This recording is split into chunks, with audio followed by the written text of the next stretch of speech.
dans le paysage en constante expansion de l'exploration scientifique, certaines découvertes sont vraiment étonnantes. De la percée des mystères des manuscrits de la mer Morte à la découverte d'anciennes civilisations enfouies sous des couches de terre, rejoignez-nous dans un voyage épique dans les territoires inexplorés de la découverte scientifique, où les avancées les plus étonnantes redéfinissent les limites de la connaissance humaine. Et dans une tournure étonnante, un tombeau longtemps caché contenant les secrets d'une reine légendaire a été découvert. Numéro 1.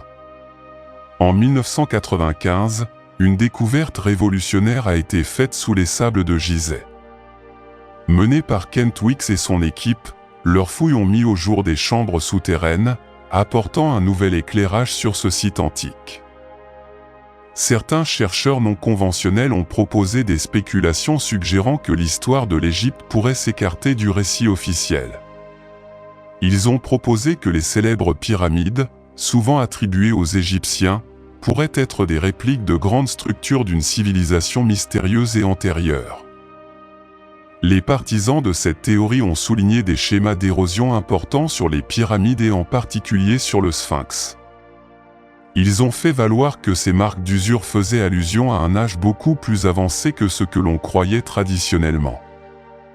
Des études détaillées des régimes de précipitation passés semblent corroborer cette hypothèse, suggérant un âge possible de ces structures remontant à des centaines de milliers d'années.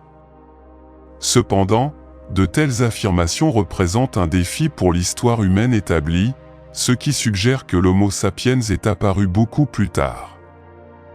La possibilité d'une société avancée antérieure à l'histoire humaine connue reste à la fois passionnante et déroutante, conduisant à une réévaluation des origines de certains des monuments les plus emblématiques du monde. Cependant, au milieu de ce mystère, de nombreuses inconnues demeurent. Par exemple, malgré les nombreux écrits sur l'Égypte ancienne, il existe une absence notable de documents détaillant la construction des pyramides et du Sphinx, alimentant la curiosité et la spéculation. Numéro 2.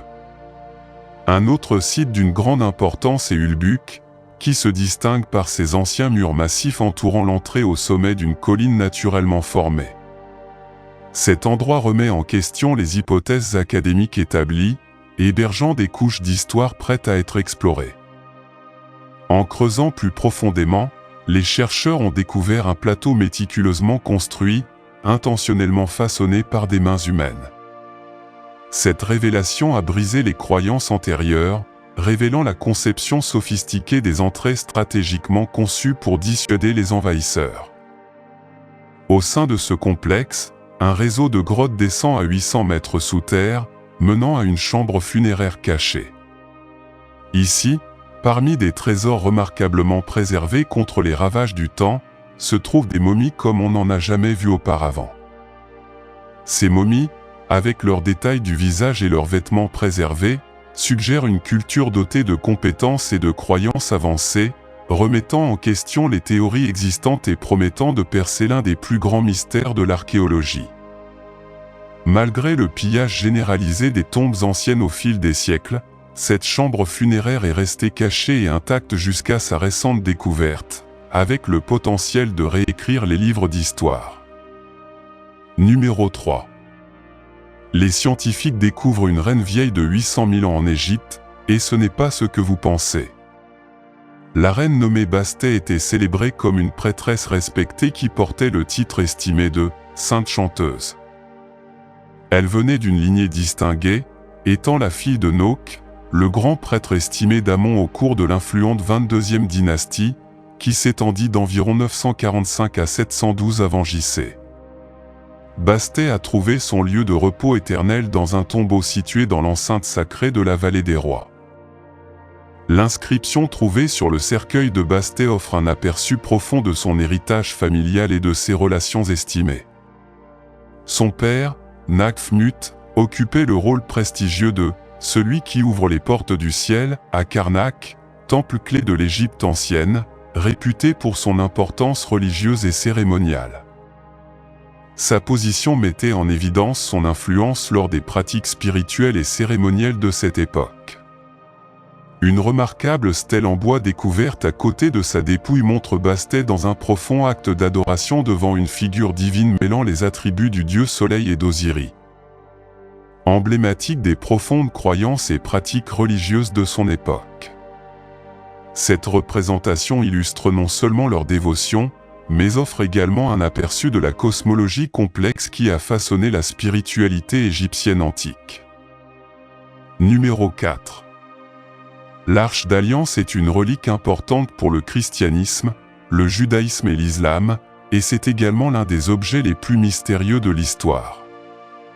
Selon l'Ancien Testament, le coffre contenait les tablettes de pierre de l'Alliance avec les 10 commandements, un pot de manne venu du ciel et le bâton d'Aaron. Cette relique est reconnue comme un symbole du pacte de Dieu avec le peuple d'Israël, témoignant de son existence et de son contact avec l'humanité. L'Arche d'Alliance a été conçue comme un coffre en bois d'acacia, recouvert d'or à l'intérieur et à l'extérieur. Sur le couvercle étaient placés 2 chérubins sans ailes déployées, et sur les côtés étaient placées des ailes spéciales avec des poteaux robustes pour faciliter son transport, puisqu'il pesait environ 300 kg. L'arche était stockée dans le temple de Jérusalem et la dernière mention documentée remonte à 622 avant J.C. Malheureusement, son sort après cette période est inconnu. Tout au long de l'histoire, les historiens ont tenté de déterminer où se trouvait l'arche, suggérant des emplacements possibles tels que le mont du Temple à Jérusalem ou l'ancienne capitale de l'Éthiopie. Cependant, ce ne sont que des hypothèses sans preuve directe. Numéro 5. La civilisation maya présente un mystère unique, puisqu'elle a disparu avant l'arrivée des colonisateurs européens. Parmi les civilisations les plus importantes figurent les Aztèques, les Incas et les Mayas, qui ont atteint leur apogée entre 250 et 900 après J.C. Les Mayas ont créé un grand empire doté de leur propre système d'écriture, d'un art et de mathématiques avancés, et ont construit des œuvres architecturales majestueuses. Cependant, vers 1050, toutes les grandes villes mayas furent abandonnées, laissant les scientifiques se demander ce qui était arrivé à cette civilisation. Il existe plusieurs théories sur la disparition des Mayas. L'un d'eux suggère qu'une grave sécheresse à la fin des 9e et 10e siècles a considérablement réduit les précipitations de 70%, affectant gravement la population. Une autre théorie postule que les conflits internes et les guerres à grande échelle entre les tribus mayas ont conduit à leur déclin. Une bataille acharnée dans la ville de Tikal au IXe siècle conforte cette idée. Bien qu'il existe de nombreuses autres théories, la véritable cause de la disparition de la civilisation maya reste inconnue des scientifiques. Numéro 6. Le plongeur japonais expérimenté nommé Arataki a une passion pour l'exploration du monde sous-marin de la mer de Chine orientale.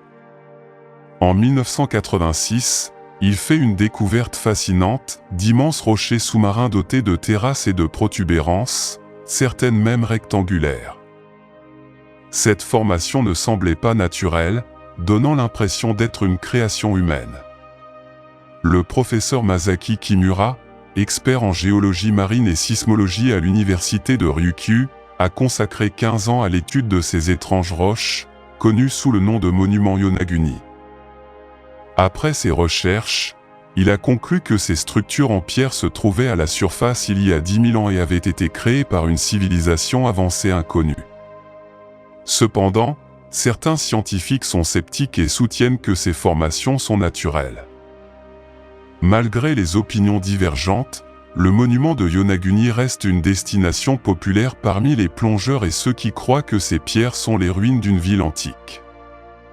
Beaucoup viennent assister de leurs propres yeux à cette merveille. Numéro 7.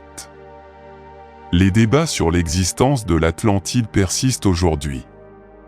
Cette île a été mentionnée pour la première fois dans les dialogues du philosophe grec Platon.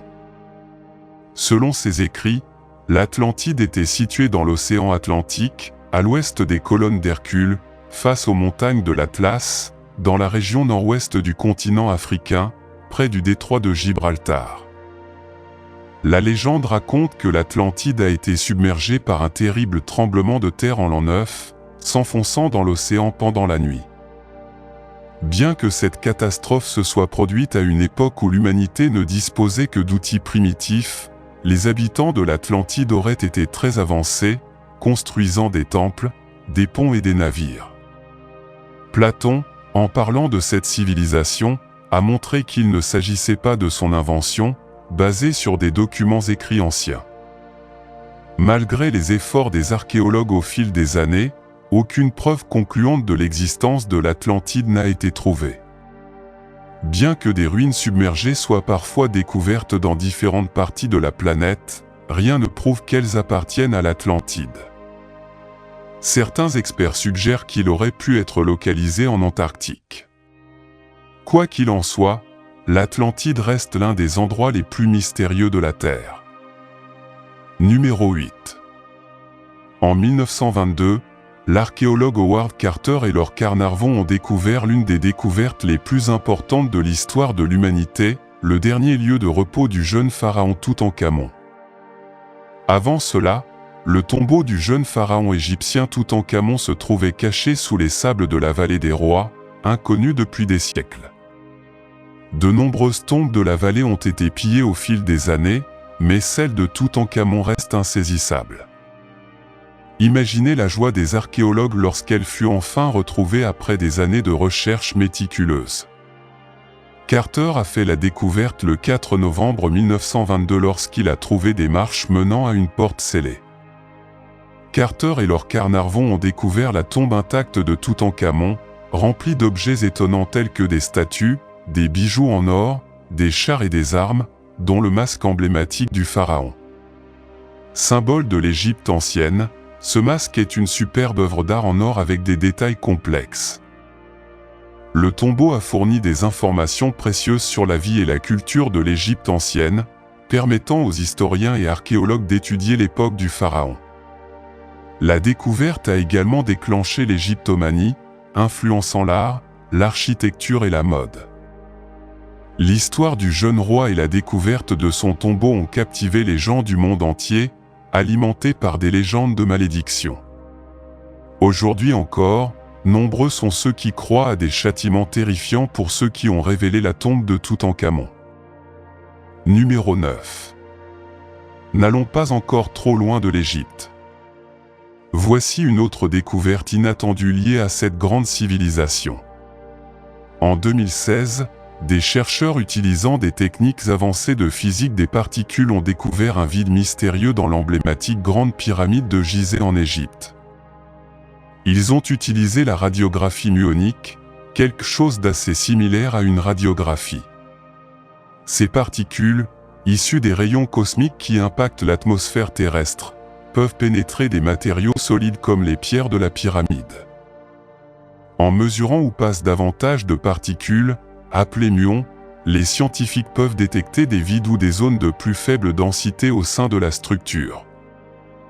C'est ainsi qu'ils trouvèrent dans la pyramide un trou en forme de couloir, mesurant environ 98 pieds et présentant une galerie de sections similaire à celle de l'étroit couloir qui mène à la chambre du roi. Le but de ce couloir reste encore un mystère. Il pourrait s'agir d'un élément structurel, comme d'autres vides dans la pyramide qui ont été construits pour redistribuer son énorme poids, ou cela pourrait être tout autre chose. La spéculation fait partie de l'excitation. Numéro 10. Découverte en 1929 dans le palais de Topkapi à Istanbul, la carte de Piri-Reis a fait l'objet d'intrigues et de débats parmi les historiens. La carte a été créée en 1513 par l'amiral et cartographe ottoman. Il est remarquable car il montre certaines parties du monde, comme les Amériques, d'une manière qui remet en question notre compréhension de la géographie du XVIe siècle. Pensez Y, comment une carte de 1513, 20 ans seulement après le départ de Colomb vers les Caraïbes, a-t-elle pu représenter le Nouveau Monde avec autant de détails? Le mystère s'approfondit lorsque l'on considère certaines des théories spéculatives sur la carte. Certains suggèrent qu'il montre le littoral de l'Antarctique, un continent qui n'a été officiellement découvert qu'au XIXe siècle. Comment cela est-il possible? Des sources de connaissances ont-elles été perdues au fil du temps? Cependant, les historiens proposent une explication plus étayée. Ils suggèrent que le cartographe a utilisé plusieurs sources pour sa carte, notamment des lettres des voyages de Colomb. Malgré des explications historiques logiques, la carte reste une énigme fascinante. Numéro 11. Lors de la campagne d'Égypte de Napoléon Bonaparte, des soldats français ont découvert un fragment brisé d'une grande dalle de pierre dans la petite ville de Rosette. Ce morceau de roche apparemment ordinaire est devenu plus tard connu sous le nom de pierre de Rosette. Plus tard, il est devenu clair qu'il ne s'agissait pas d'une découverte ordinaire, il s'agissait d'un fragment d'un ancien décret publié en 196 avant JC, avec des inscriptions dans 3 systèmes d'écriture différents, les hiéroglyphes égyptiens anciens, l'écriture démotique et le grec ancien. Maintenant, pourquoi cette pierre est-elle si importante? Vous voyez, pendant des siècles, la connaissance de la façon de lire les hiéroglyphes égyptiens anciens avait été perdue. La pierre de Rosette est devenue une clé précieuse pour déchiffrer ces hiéroglyphes, principalement grâce à l'inscription grecque. Le grec étant bien compris, les chercheurs pouvaient utiliser le texte grec comme référence fiable pour déchiffrer les 2 autres systèmes d'écriture. Cependant, malgré la présence de la pierre de Rosette, de véritables progrès n'ont été réalisés qu'au début du XIXe siècle, grâce à Jean-François Champollion, un érudit français. Il s'est rendu compte que les hiéroglyphes étaient symboliques et phonétiques, c'est-à-dire qu'ils représentaient des sons, tout comme les lettres dans les langues modernes. Cette découverte était révolutionnaire, ouvrant un monde de connaissances sur l'histoire, la culture et la langue de l'Égypte ancienne qui était entourée de mystères depuis des siècles. Numéro 12. Cette ville antique est connue sous le nom de Pétra, une ancienne colonie creusée dans les falaises rose-rouges du sud de la Jordanie. L'histoire de Pétra a commencé bien avant sa découverte moderne, puisqu'elle a peut-être été établie au début du IVe siècle avant JC, comme capitale du royaume nabatéen. Cependant, au fil du temps, son importance a diminué et il a finalement été abandonné et oublié, ne restant que dans la mémoire des tribus bédouines locales. Avance rapide jusqu'en 1812, une année cruciale dans l'histoire de Pétra. L'explorateur suisse Johann Ludwig Burckhardt, fasciné par les histoires d'une cité perdue dans le désert, entreprit de redécouvrir Pétra en se faisant passer pour un érudit arabe. Burckhardt, avec l'aide des Bédouins, découvrit Pétra, une ville creusée dans les falaises avec des tombeaux, des temples et le célèbre trésor. L'artisanat nabatéen et le système d'aqueducs qui soutenait la ville dans une région aride se démarquent. Pétra révèle la culture nabatéenne, une civilisation historique importante et un centre commercial crucial. La redécouverte de Pétra a renouvelé l'intérêt pour l'archéologie et l'histoire ancienne, rappelant des villes et des civilisations oubliées avec des histoires fascinantes sur le voyage humain à travers le temps. Numéro 13.